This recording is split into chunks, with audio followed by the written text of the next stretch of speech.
துலாம் ராசிக்காரர்களுக்கு இந்த மாதம் ஏற்ற தாழ்வுகள் நிறைந்ததாக இருக்கும். இந்த மாதம் வியாபாரம் செய்பவர்களுக்கு நல்லது. ஆனால் அவர்கள் குழந்தைகளின் மீது முழு கவனம் செலுத்தினால் மட்டுமே இந்த மாதம் காதல் தொடர்பான விஷயங்களில் சிறப்பாக இருக்கும். மாதத்தின் ஆரம்ப வாரத்திற்கு பிறகு பதற்றம் அதிகரிக்கும். இந்த மாதம் திருமணமானவர்களுக்கு மிகவும் சாதகமாக இருக்கும். மாணவர்கள் போட்டித் தேர்வுகளில் நல்ல வெற்றியை பெறுவதற்கான வாய்ப்புகள் உள்ளன மற்றும் நீங்கள் கல்விக்காக வெளிநாடு செல்வதிலும் வெற்றி பெறலாம். இந்த மாதம் முழுவதும் உங்கள் ஆரோக்கியத்தில் ஏற்ற இறக்கங்கள் ஏற்பட வாய்ப்புகள் உள்ளன. எனவே நீங்கள் குடும்ப பொறுப்புகளை நிறைவேற்ற வேண்டியிருக்கும் மற்றும் உங்கள் குடும்ப உறுப்பினர்களின் அன்பை பெற நீங்கள் தொடர்ந்து முயற்சி செய்ய வேண்டும். தொழில் ரீதியாக இந்த மாதம் உங்களுக்கு ஏற்ற தாழ்வுகள் நிறைந்ததாக இருக்கும்.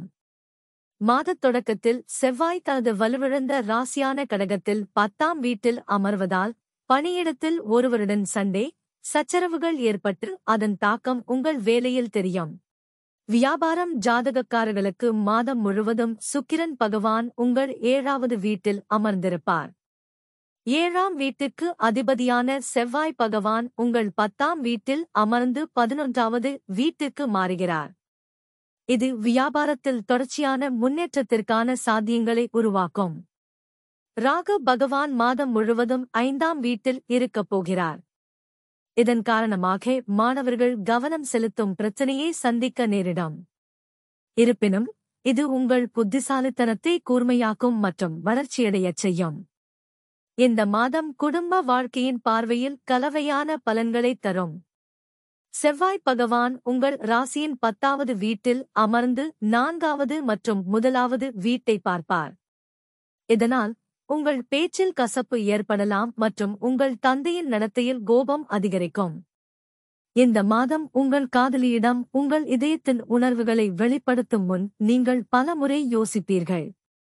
இந்த மாதம் திருமண உறவுகளில் அன்பும் பாசமும் அதிகரிக்கும். உங்களின் பொருளாதார நிலையை பார்த்தால் இந்த மாதம் உங்களுக்கு கலவையான பலன்களைத் தரும். ராசியின் அதிபதியான சுக்கிரன் மாதம் முழுவதும் 7ஆம் வீட்டில் அமர்ந்து தனது சொந்த ராசியை பார்ப்பதால் இந்த மாதம் ஏற்ற தாழ்வுகள் நிறைந்ததாக இருக்கும். உங்கள் ஆரோக்கியத்தை மேம்படுத்தி உங்கள் உடல்நல பிரச்சினைகளை குறைக்கவும்.